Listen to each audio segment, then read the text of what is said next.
Right now, something invisible is pressing on every inch of your body. You can't see it, you can't feel it, but it never lets go. It's air pressure, and it is far more violent than you think. We treat it as nothing, a kind of empty backdrop to our lives. But pressure is a force, and forces can be turned against you. Take that pressure away, and your own body turns into a weapon. Your blood can boil, your lungs can tear, your tissue can freeze. And it all comes down to one simple thing: gas. The gases and fluids you carry are held in a fragile truce. Break that truce, and physics collects its debt in seconds. Today we strip the mask off the most underrated killer in physics. Let's start with the lie that Hollywood told you. In the movies, an astronaut hits the vacuum and instantly explodes. A messy pop, like a balloon jabbed with a pin. It's dramatic, it's memorable, and it is completely wrong. Your skin is tough, stretchy, and surprisingly good at holding you together. A vacuum will not burst you open like a water balloon. But what really happens is somehow stranger and far more disturbing. To understand it, we have to talk about the gas hidden inside you. Your body is full of gas in places you never think about. Air sits in your lungs, your gut, your sinuses, your inner ear. Down here on the ground, that gas is squeezed by the air outside. Inside and outside push against each other in a quiet, even balance. That balance is the only reason you feel completely normal. Now imagine the outside pressure suddenly dropping to almost nothing. The gas trapped inside you has nowhere to go but out. And it expands with shocking, ruthless speed. Gas always pushes outward in every direction at once. On Earth, the air around you simply pushes back just as hard. In a vacuum, that opposing push is suddenly gone. So the gas inside swells, searching for room that isn't there. Here is the deadliest mistake you could make in a vacuum. Every instinct screams at you to hold your breath. In space, that single instinct would rip your lungs apart.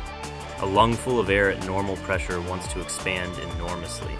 With your mouth clamped shut, that pressure has nowhere to escape. The delicate air sacs inside your lungs stretch far past their limit. They tear, and air forces its way into your bloodstream. Bubbles flood into vessels that were never meant to carry them. The fix is brutally simple. You have to breathe out. Empty lungs ride out the vacuum far better than full ones. Now look at the wet surfaces all over your body. Your eyes, your tongue, the soft lining of your mouth. They are coated in a thin film of warm water. Water only stays liquid while something presses down on it. Remove that pressure, and the boiling point simply collapses. At your body temperature, the water on your tongue starts to boil. Not from any heat, but from the sheer lack of pressure. This eerie effect even has its own name: ebullism. Your saliva would fizz and bubble right inside your mouth. And boiling, strangely enough, makes you colder, not hotter. Every escaping puff of vapor steals a tiny packet of heat. Your exposed skin and tongue begin to frost over. You would be boiling and freezing at the very same moment. It sounds like a contradiction, but both come from one cause. The water is leaving you, and it drags your warmth along with it. Survivors of vacuum exposure describe that very same chill. Their skin felt strangely cold even as it swelled. So how long until the lights go out? Far faster than you would hope, yet slower than instant. With no pressure, your lungs cannot push oxygen into your blood. Worse, they start pulling the oxygen back out of it. You have roughly 15 seconds of useful thought remaining. After that, the brain quietly shuts all of its doors. A technician once survived a vacuum chamber leak by sheer luck. He later recalled feeling the spit boiling on his tongue. The chamber was pressurized again within a handful of seconds. A few seconds more, and he would not have come back. So a vacuum is the danger of pressure dropping to nothing. But the body has an opposite, equally terrifying failure. What happens when crushing pressure is released too fast? For the answer, we go down, deep beneath the sea. Deep divers don't just breathe air, they breathe it compressed. Down there, the water squeezes them with enormous force. Every 10 meters piles on another whole atmosphere of pressure. To breathe at all, their gas must match that pressure exactly. And here is the hidden trap nobody ever feels coming. Under pressure, gas quietly dissolves into your blood and tissue. Nitrogen seeps into your body like sugar stirred into tea. Stay deep long enough, and you become saturated with the stuff. While the pressure holds, that gas stays calm and invisible. It is only the trip back up that turns it deadly. Open a bottle of fizzy drink and you've seen the whole problem. Sealed, the liquid is clear and perfectly still. Crack the cap, the pressure drops, and bubbles erupt everywhere. Your blood, soaked in nitrogen, behaves in exactly the same way. Surface too fast, and the gas cannot leave you gently. It blooms into thousands of bubbles inside your own veins. This is decompression sickness, grimly nicknamed the bends. Bubbles lodge in your joints, your spine, even your brain. They block the blood flow and crush nerves from inside. Divers describe pain so deep it folds the body in half. That is why they rise slowly, pausing to let gas escape. Those pauses are called decompression stops along the way up. At each one, the body has time to vent its hidden gas. Skip them, and the fizzing starts before you reach the surface. The deeper and longer the dive, the more patience it demands. Now take that gentle fizz and make it instant and total. That is the true horror of the Byford Dolphin accident. It happened on a North Sea oil rig back in 1983. Divers lived for weeks inside sealed, high-pressure chambers. Their bodies were saturated with gas at 9 atmospheres.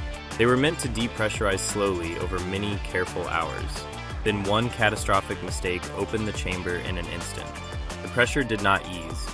It vanished in a single heartbeat. Every bit of dissolved gas left their blood all at once.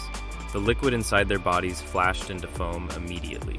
This was not a slow case of the bends, it was instant. This is what people truly mean when they say blood boils. Not from heat, but from gas erupting straight out of liquid. It remains one of the starkest lessons in all of pressure physics. So pressure can end you in two completely opposite ways. Take it away too fast and your gases tear outward. Pile it on, then release it, and your blood foams within. Both come down to the very same quiet law of gases. A liquid can hold its gas only while something presses it down. Which brings us to the strangest part of this whole story. Right now, you are sitting at the bottom of an ocean. Not an ocean of water, but of air, kilometers deep. That towering column of atmosphere weighs several tons on you.